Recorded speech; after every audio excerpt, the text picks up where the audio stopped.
Hello and welcome to this presentation of the two-year MA Philosophy 120 EC. My name is Bruno Verbeek. I'm Program Chair and University Lecturer in Ethics and Political Philosophy. I'm joined by Simon Maartsdorf, who is a student in the MA Philosophy, the two-year MA Philosophy, and specializes in the philosophy of law, governance, and politics. On the right of your screen, you see a crappy picture of our beautiful building, the PFET building, which is part of the oldest part of the university. It overlooks the ancient botanical gardens adjacent to the academy building, the starting building where this university started way back in 1575. Leiden University has two MA programs in philosophy. On the one hand, we have the one-year program, which we call MA Philosophy 60 EC. That's because we didn't know what else to call it. It has 5 specializations: philosophy of knowledge, moral and political philosophy, modern European philosophy, global and comparative, and 3 PE. And we have the 2-year program, which has the creative title of MA Philosophy 120 EC. It has 3 specializations: philosophy of humanities, philosophy of world traditions, and philosophy of law, governance, and politics. This presentation is about the 2-year program, the MA Philosophy 120 EC, and about those 3 specializations: humanities, world traditions, and law, governance, and politics, respectively. Okay, about the MA Philosophy, the 2-year MA Philosophy in general. This is not a research master. Very often students think, or potential applicants think, because it's a 2-year program, it must be a research master. It is not. It's emphatically not. Instead, the MA Philosophy 120 EC is for students with a background in a non-philosophical discipline who want to study the philosophical foundations and approaches of their discipline. And so, philosophy of humanities aims at students of European languages and cultures, classics, art, history, or history in general, cultural analysis, and religious studies. Philosophy and world tradition is intended especially for students in Asian studies and or Middle Eastern studies. And philosophy of law, governance, and politics is for students with a background in law, political science, public administration, or international relations. This is how the program looks like. It's strange, and it will take me a bit of time to explain it. It consists of 2 components. There's a philosophical component and a disciplinary component. That is to say, if you have a background, say, in political science, the disciplinary component will typically be also in political science. It is a total of 40 credits of MA courses in the chosen discipline. And the philosophical component, on the other hand, consists of 80 credits in philosophy. How is that philosophical component built up? It's spread out over 2 years. Each year there's a mandatory course in the area of specialization of 10 credits each, and these courses rotate on a biannual basis. And then you also have a so-called core seminar that you have to take. And in addition, we typically, of the electives, select one of the annually rotating electives that is meant especially for students of the MA 120 EC. Apart from that, there is a set list of electives, and you can choose 2 courses from those. That together is 60 credits of philosophy. And then the remaining 20 is dedicated to the writing of your master thesis, which is accompanied by a thesis seminar, which helps you sort of stay on track, even though your master thesis is supervised individually by a thesis supervisor. That's roughly the structure of the program. If you want, I can also, but you have to indicate this in the chat. I can also walk you through the electives for each of the different specializations. However, you can also find these in the study guide online. How to get in? This is a complicated question. So first, You need a BA or Bachelor of Science or an equivalent degree in the discipline relevant to the chosen specialization. Note that the degree from a University of Applied Sciences or a HBO is not sufficient. It's an academic degree, so your undergraduate degree has to be an academic one. Secondly, we will look in your background whether you have sufficient knowledge of philosophy. If the Board of Admissions thinks that there's something lacking or there are gaps, they can inform you and tell you what else you need to do in order to meet this requirement. And because 40 credits of your program is master courses in a specific discipline, you also need to be admitted to that master's program. And the reason is simple, because you need to have the right kind of background in order to be able to follow those courses. And that's why you have to apply to that master's program as well. So in order to gain admission, you have to do 2 applications. 1 to the 2-year MA in philosophy and 1 to the relevant master's program. That is, if you don't already have a master's or are not currently enrolled in a master's program in a specific discipline. The 4th one is that you have to be able to speak English and to write English, because the whole program is in English. Dutch VWO high school diplomas or a TOEFL or something equivalent is sufficient. Next, when you apply, you have to, your application goes through a selection process, and the Philosophy Admissions Board will have to look at your dossier carefully. They will first ascertain whether or not you have a BA or a Bachelor of Science in the relevant degree, and whether or not you have sufficient philosophy in your background. Then 3 things can happen. They will send you a letter with their decision. It's an individual decision just for your application, and 3 things can happen. The first thing they could say is, you're admitted. That's great, so you can just start and done. It could be, and this holds for, I think, most of our students, that you're conditionally admitted. That is, they say, well, look, you have a BA or a Bachelor of Science in a relevant discipline. You have quite a lot of philosophical knowledge already, but there are 1 or 2 lacunae that are missing, and we want you to do this.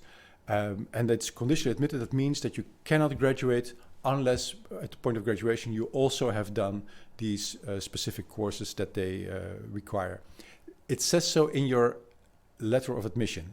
The 3rd thing that also could happen is that you get a niet. You get a letter and it says you're not admitted to the MA Philosophy 120 EC. If that happens, don't be depressed, don't sit crying in a corner, but read the letter very carefully, because in the small print that follows it, you will see that the Board of Admissions has given individual advice as to what you need to do in order to gain admissions. 95% of the students who get such a rejection letter, it just specifies whether or not, which parts or whether a complete part of the pre-master program they have to follow in order to be admitted. That's for each student, given your specific background, your specific philosophical knowledge, your specific BA degree. So it's individual advice. Incidentally, this also means that it's a relatively lengthy time period from submitting your admission documents to getting the actual decision.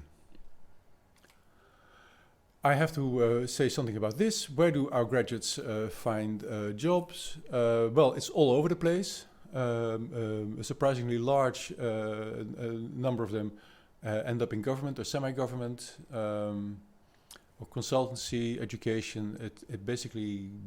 It's all over the place. I can't really tell.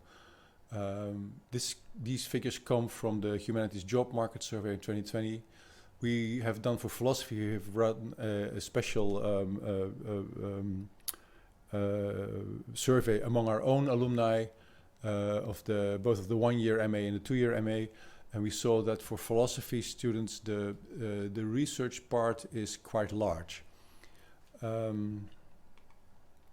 What kind of preparation works to gain a job? obviously a university degree or an MA degree. I highly recommend, and I think Simon will also tell you a little bit about that, the possibility of doing an internship. The other thing that really helps is develop your academic skills and are aware of your academic skills and what those could mean to a prospective employer. And of course, relevant work experience during your studies. The university makes a lot of work making sure that our alumni, our graduates, do find a suitable job, a suitable career. And for that reasons, they have the so-called career service. They have an excellent website called the Career Zone website. You can find references to it also in the e-prospectus, the study guide of philosophy, and that tells you there all the rules and regulations and possibilities for doing internships, for studying abroad, for doing for asking questions to our alumni network. We have an elaborate network of mentor. So these are alumni who indicated that they're willing to help and advise people who seek a career similar to theirs and what they would need to do for that. So that's about that. Then the university, and especially the Faculty of Humanities, offers also a kind of support for students, first generation students with a different cultural background, international students, in general students who find the switch to university education in the Netherlands somewhat confusing or difficult. There is a buddy program. We have quite an elaborate support structure for students with disability. There are a number of initiatives have been taken for to be more aware of the diversity of our student body and activities to include everybody and not marginalize any student. You can also participate in efforts in that direction and help find your fellow students their way in the university and around it. Then I also have to give you a stern warning. If you are admitted to the MA program, make sure that you have a place to stay, to live while studying in Leiden. There's a serious shortage in available student housing in Leiden. So if you are admitted, or maybe even before that, if you think you will be admitted, make sure you start looking in time to find a room. And don't be mistaken, that can take more than just a couple of weeks before you find something suitable. There are a number of horror stories of students in our program who were embezzled or defrauded or ended up paying way too much for what effectively is a broom closet with a mattress on the floor. So make sure that you find a legit, decent, actual place to stay, and do not start your studies without a place to stay within a reasonable distance from your place of studies. If you don't have a place to stay, consider postponing commencement of your studies. So if you, for example, if you were planning to start in February but you don't have a room yet in January, consider postponing it to September. I'm serious about it. There's a real shortage in student housing in Leiden, and every year, especially in August, in July and August, and to some extent in January, it's a really crowded and over-demanded market. Okay. Now, that's basically what I wanted to say. Everything I said and way more you can find on the master's website, where there's much more detail about the 2-year MA. You can also find the details about admission requirements there. If you want to know about the program, about the pre-master requirements, and about the admission requirements, you can also look at the study guide or the e-prospectus. Also there you can find the link to the career prospects and the labor market preparation that the university engages in. I highly recommend that you look at that and that you look at the courses and of your specialization that you're considering, and ask yourself whether or not this is something to your liking, whether it's something you would consider. Now, I can very well imagine that you still have questions. Of course, you can ask those questions after the presentation. If your question still isn't answered, or if it's very individual or precise, you can always ask the student advisor, Ms. Patsy Kasse. Most of our MA students refer to her as their second mother because she's the go-to person for basically all their concerns, whether it's what course to take, but issues of well-being or problems with individual students or teachers. She's the person to go to. Her contact details are on the bottom of this slide. This slide will, together with the rest of the presentation, will be online after this, together with the recording of this. But you can also find her contact details on the master website.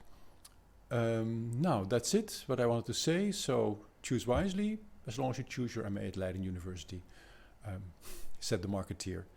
Now, having said something about the program and the 2-year program, let's look how this works out in practice. Now, thankful we have an expert with us, Simon.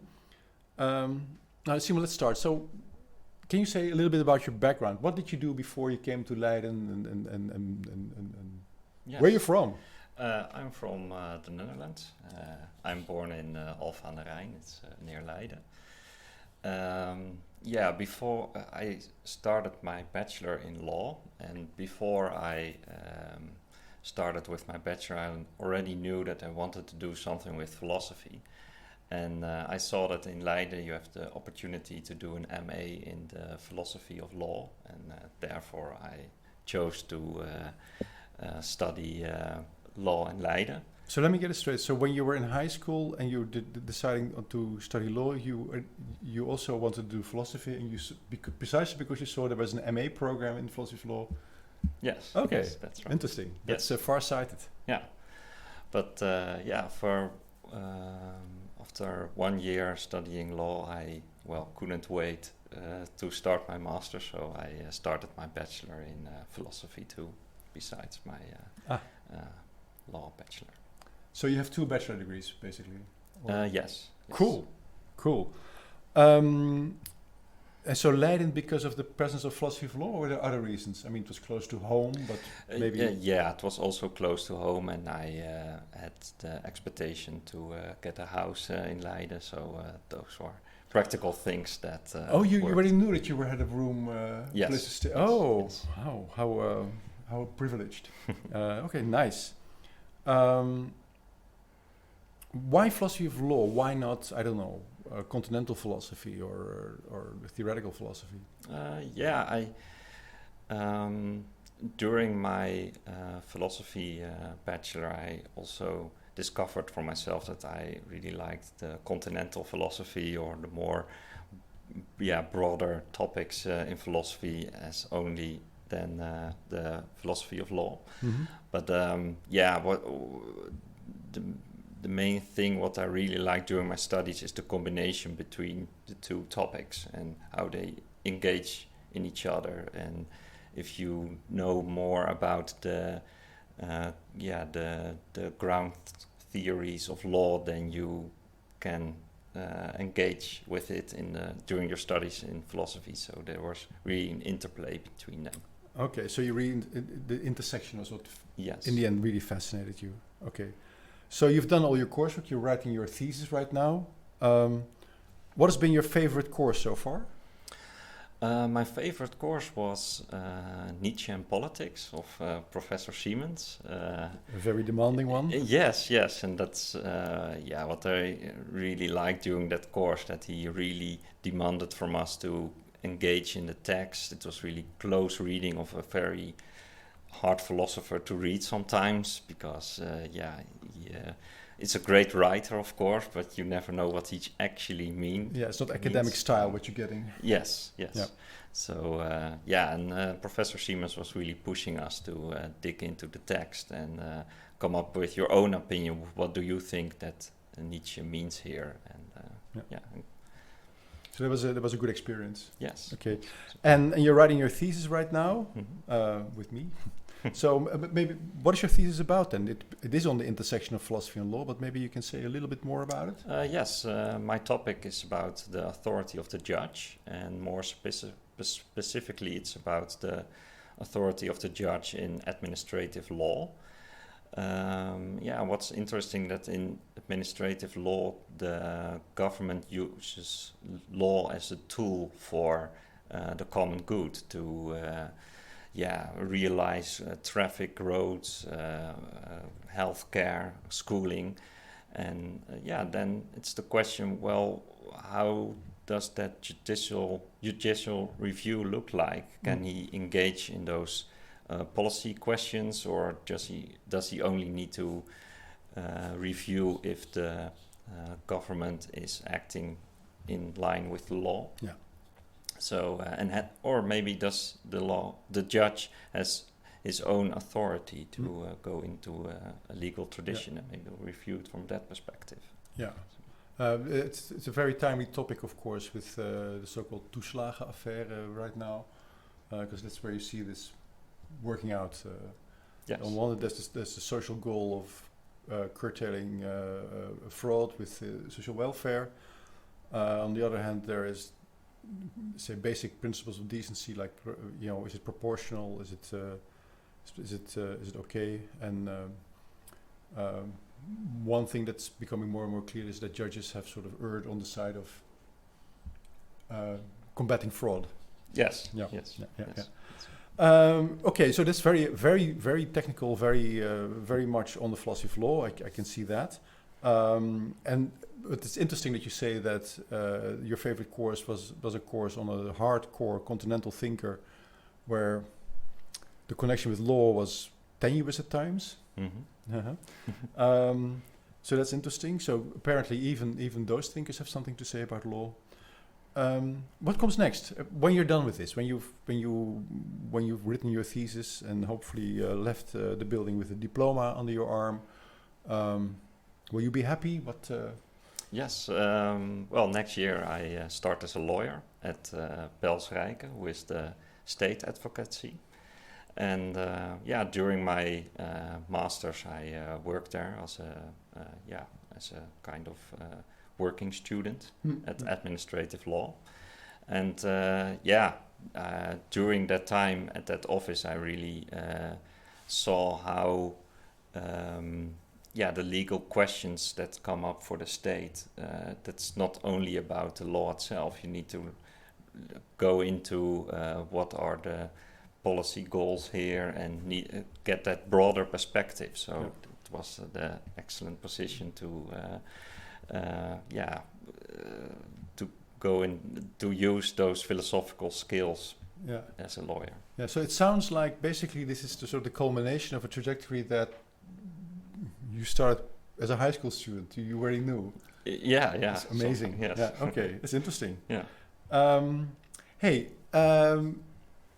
Any advice or insights for those of us, for those of you who are watching and who are considering doing this MA? But are there general insights or things that we should think about? Or well, I think my main advice would be that during your philosophy study, your first task is to really understand the concepts, of course, but that's not the only part of studying philosophy. It's also an existential part that you, after you understand it, you ask yourself, well, is this my position or not? And to explore that, you need other students as well and a teacher. It's not a job that you are on your own. So try to engage in the discussions, bring up your own position, and be open because probably it will be criticized, and that's more of a gift than a hard pill to swallow. Excellent advice indeed. I often think that, so you learn philosophy not just in the seminar, not just from the text, and not just from your lecturer, but a big chunk you learn from your fellow students, and that's why we have these seminars, because there's ample opportunity for discussion, debate about text or passages or positions, and you learn. One of the things that I hope our MA students learn is that if somebody criticizes your ideas, it doesn't mean they criticize you as a person. And even though some of these ideas are things that you hold very, very dear and are close to your heart and sort of stand for who you are, if somebody criticizes it, it doesn't mean they diss you, disrespect you, or that they hate you. And also that conversely, that means that when you formulate criticism, it should never be at the person. It should be about their viewpoints or their ideas. Very good. Yeah. Okay, that's a good piece of advice. That's a philosophical attitude that you need to bring. And if you don't bring it, then we'll teach it to you. Any other advice? Other things?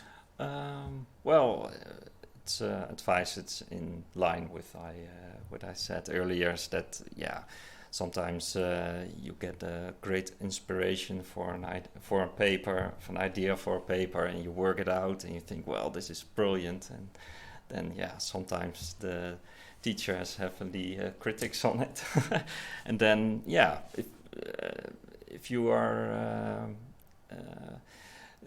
try to ask as a teacher, well, what could I do better? That's the whole thing about the story. About the study, it's to really, learn to write well, to speak well, and to think well. I hear an implicit disappointment. I once failed one of his essays. What about people who are concerned about labor market perspectives with an MA, with the 2-year MA? I really experienced that. Well, it was a question for myself. Can I start as a lawyer when I study the philosophy of law? Those questions. I really experienced that the best thing you can do is look, what do I really want to develop myself in? And if that's philosophy, then you should really start studying philosophy. And maybe during your studies, try to get a traineeship and a chance to show at a company how your academic skills are, and then I'm sure everything. The same holds if your ambitions are in research or in academia. And in general, having an MA in the humanities, whether it's philosophy of law, philosophy of humanities, or philosophy in one of the world traditions, there is a place for you somewhere, somehow, with an organization, and you'll be happy. All it requires is that you prepare yourself well. Oh, by the way, I completely forgot, but you said you had an MA in law, but you also have an MA in law, right? Yes. Okay. See. Okay. Yes. So I'm standing next to a qualified lawyer already, or potential lawyer. Yeah. Okay. Let's move to the questions of you guys at home. Let's see if there are any. So, does this mean that a minor in philosophy, 30 credits, is not seen as sufficient knowledge of philosophy in order to gain admittance? That really depends on what else you've done. The minor in philosophy, I take it you have taken the ethics minor that Leiden offers. It's a great start. I don't know what else you did. If you, for example, if you studied law, you will have had philosophy of law in your undergrad. If you studied political science, there will be also philosophical issues in there. If you did history and you were interested in the philosophy of humanities, there is an elective called philosophy of history that also counts towards this. And in addition, quite often the Board of Admissions takes a relatively broad view of what counts as philosophy. And if they're uncertain, they will consult the relevant study guide to see the content of the course that might count as philosophy. So what you do in your application, you also have to submit your transcript, the cijferlijst. And that's the basis for the Board of Admissions to see whether you have enough philosophy. And also, it's and enough philosophy is also enough philosophical knowledge of the right sort. So, for example, if you're interested in the specialization that Simon takes, law, governance, and politics, but you never took a course in political philosophy, that's an obvious lacunae. But if you're interested in philosophy and world traditions, say in classical Chinese philosophy, and you never took a course in contemporary political philosophy, who cares? That's not relevant. That's not necessary. So both these dimensions, whether you have it of the right sort and whether it's enough, go together. But as an indication, if you've never done anything philosophical in your life, then the Board of Admissions very likely is going to determine that you should take a complete pre-master, and that can take up to 60 credits, so 1 year of philosophy as preparation for the 2-year MA. Hope that answers your question.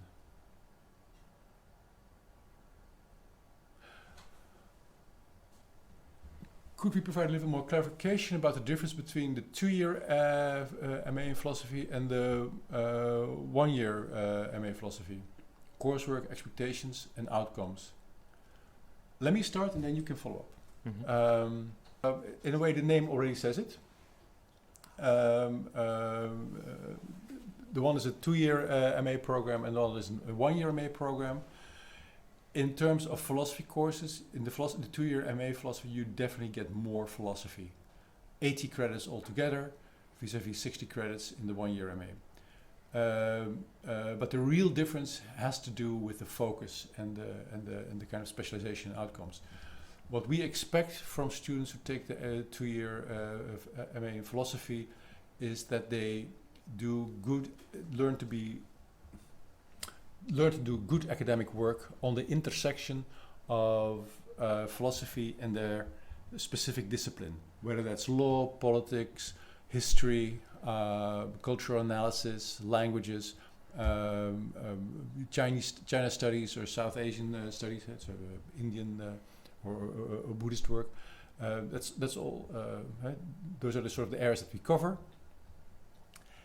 You see this back in the coursework that you have to take, because for the 2-year MA program, you have to take these specialization courses, which are not mandatory or not prescribed for the 1-year MA. So the coursework is a bit different. The expectations are different. You also see it back in the thesis that you have to write. So if you're in the philosophy of law, governance, and politics, you cannot write a thesis on Merleau-Ponty's analysis of the body, to name a topic. It should definitely be about something about the modern institutions in our society and how they govern our social and political life, like law, like administration, like politics. As for outcomes, now this is really interesting. I said in my presentation that the 2-year MA philosophy is not a research master, and that is strictly true. It's not a research master. However, if I may notice, there's an interesting difference between the graduates from the 2-year MA program and the 1-year MA program, in the sense that a surprisingly large number of the 2-year MA students continues to do graduate work in either philosophy or in their specific discipline. Every year, so far, we've had students in the 2-year MA program who then continue to do graduate studies, get a PhD position in their chosen discipline, whether this be political science, law, or another one. So that's surprising for an MA program that is aimed at people, basically aimed at non-philosophers. Excuse me. So that's one interesting difference. And the other interesting difference I notice is that, in terms of expectations, is that, how to put this? Typically, students in the 2-year MA are ambitious, extremely hardworking, up to the point of being total nerds for their topic. If I can accuse you, Simon, of something like that, but look at you. From the get-go, you were fascinated both by law and philosophy, and desperately looking for ways to combine these two interests. So how long have you been studying so far? This must have been 5 years, 4 years? Yes, 5 years. 5 years. And notice him, he did 2 BAs, has already completed an MA and now is almost done completing the philosophy MA. So that's hard work, ladies and gentlemen, and that's typical for the students in the 2-year program. So if that's I can add to that, I think that's a big difference between the two master tracks. Is that if you don't have any philosophy yet, then you have a possibility to follow the philosophy 102 EC program with some. You have to do some philosophy beside that, but the philosophy 60 EC is not. You are not able to follow that. So there are the other thing has to do with admissions. There is a way of getting admission to the 2-year MA philosophy, especially if you come from the MA Encyclopedia and Philosophy of Law that Leiden and Utrecht offer. Because then you will have had a lot of philosophy already, and you can start right away in the philosophy program. I think you did that. Yes. Well, in your case, it didn't apply because you also have a bachelor in philosophy, so never mind. But So, but that's you can find that on the master website, and basically that's only interesting if you are interested in the philosophy of law, governance, and politics, and if you have a background in law, then you can look at it. It's called the Leidse Combinatie. Okay. Now, I hope it was a long and stumbling answer, but I hope it helps a little bit explaining the difference between the two in terms of coursework, expectations, and expected outcomes. Maria asks, is the pre-master program the same for both Philosophy 120 and 60? Is it possible to choose after completing the pre-master? The short answer is yes. If you have to do a complete pre-master program, it's the same in the 1 year. Is it possible to choose after completing the pre-master? No, because these pre-master programs are aimed at specific tracks. So for example, if you're interested in philosophy of humanities, the pre-master program is the same as for the 1 year program, Modern European Philosophy. And so it entails courses in the history of philosophy, in idealism, phenomenology, etc., etc. So that means that after completing it, you can choose between modern European philosophy, assuming, of course, you have a bachelor in one of the culture sciences, or do modern European philosophy. And the difference then would be, are you still interested in sort of the intersection between your other discipline and philosophy, or is your interest by now purely philosophical? So in that sense, it's possible to choose. What is not possible is if you complete, say, the pre-master because you can find in the study guide, you can find different pre-master programs. If your pre-master package is, for example, for, say, theoretical philosophy of knowledge, it's not possible to use that to gain entrance into philosophy of law, governance, and politics. So there is a bit of choice, but not complete rule of choice. How do you suggest arranging housing from abroad? Do you have any suggestions? Yeah, I think the first thing that you have to do is get into the Facebook groups where all the available houses are advertised. And try to look at the student organizations. They also can advise you in how you can find an available house. Yeah. So you mean like the fraternities like Minerva and Augustinus, etc. Yes, exactly. Yeah, and the third one, which is a really good one also for students from abroad, is to enroll in DUWO, D-U-W-O, and indicate that you are living abroad, because then you get a little bit of priority in the waiting list. They have student housing all over Leiden. The Facebook groups is a really good one, and there are also various rental agencies and housing agencies in Leiden that offer rooms offered by private individuals. So, say a family who have an attic available. Yeah. That's the best I can say so far. Again, on the university website, there's more information about this, and also links to these various organizations, and links to, I think, even links to some of the Facebook groups where you can find where students advertise available housing. That's one thing from abroad. There's another thing from abroad, which having a family from abroad, trying to study in the Netherlands. This is not a happy experience always, but more often than not, you will also find advertisements that say no foreign students need to apply. I find it incredibly rude and discriminatory and unfair practice, but there are these student households, I would say, who refuse to speak Anglo-Saxon in the presence of somebody who doesn't yet understand the local patois that we talk here in the Netherlands. But so look at these things. Facebook groups, Duo. If you consider studying, joining a student association or student fraternity, they often have housing. And look at the commercial agencies. Yeah. There are also Facebook groups that are only share advertisements for international students. So okay, yeah. So it's it's reciprocal. Yes. Very good.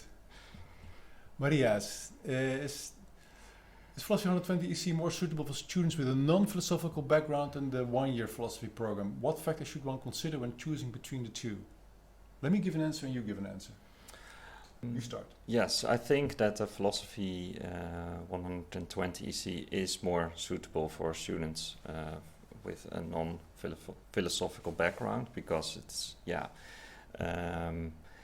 you need to get some of the points from another topic that you are studying in. But yeah, of course, for that program you need to have some philosophical background. Otherwise, only if you did the Masters of Philosophy of Law in Leiden, then you have the possibility to enroll. But I think that's the main difference. I would say that the main difference is it really depends on your interest. So if you are really fascinated by philosophy and couldn't care less about your non-philosophical background and discipline, then go for the one-year master, because that's hardcore systematic philosophy only. 3PE is the exception. If you are really interested in both doing master work in your specific discipline and philosophy, so if you're really interested in the intersection, methodology and reflection on the methodology and approaches within your chosen discipline, whether this be history, one of the culture sciences, religion, or maybe one of the non-Western area studies, traditions like China studies or Japan studies, then the 2-year Philosophy 120 EC is the better one. Also, because it's more specialized, and you get a bit more philosophy, and you get a bit more philosophy as applied to your other discipline. So it depends. If you're a philosophy nerd, go for the 1-year program. If you want to do both, then go for the 2-year program. Fair enough? Yes, I agree. Cool. Anna asked, how large is the share of international students in the program? Oh God, I'm program chair, I should know this. I think it's about 1/3 of our entire student body. So both bachelor and master together, it's about 1/3 are international students. Most of them are from the EU, and still a good 5 to 10% is from outside of the EU. Within the MA program, it's that's kind of hard. I'm not sure. I think it's similar. 25% to 30% is international. I don't have the exact numbers on me, but that's roughly the share.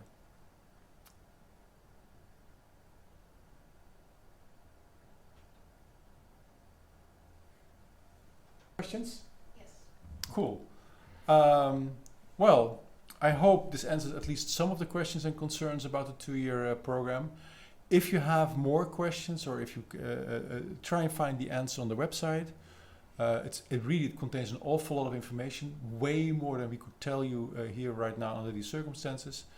If you have questions about admissions or questions pertaining to your specific circumstances, you can always ask them to the study advisor. Her contact details are also on the website and also on the slides of this presentation, which will be made available on the master website shortly. And you can always ask these. Oh, there's more general question, but who can we ask about financial aid?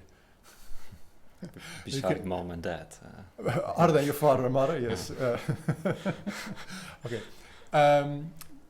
There is some, not very much, but there is some. And you can find this on the university website, on the master website. There is a tab there about financial aid, and it explains the resources there are. Now, note there are very few of those, especially for MA students. I think the default expectation is that you can fork up the tuition fee, but there is some. And then you can also find there in the financial aid the private foundations which supply financial aid for MA students. It's not a lot. It's not as forthcoming and abundant as, for example, in some universities in the USA. Now, I think we really run out of our breath now. I would like to thank you for your attention, for your questions. They are good questions. I hope we have been able to answer them sufficiently and inform you correctly. I hope this gives you enough information to choose wisely and make a smart choice about your future MA studies, which obviously will be in Leiden or somewhere else. Leiden is definitely not the only place where you can study philosophy. Simon, thank you very much for your input and for your experiences. And I want to thank you guys for your attention. And thanks, and maybe see you next time in Leiden somewhere. That's it. Bye.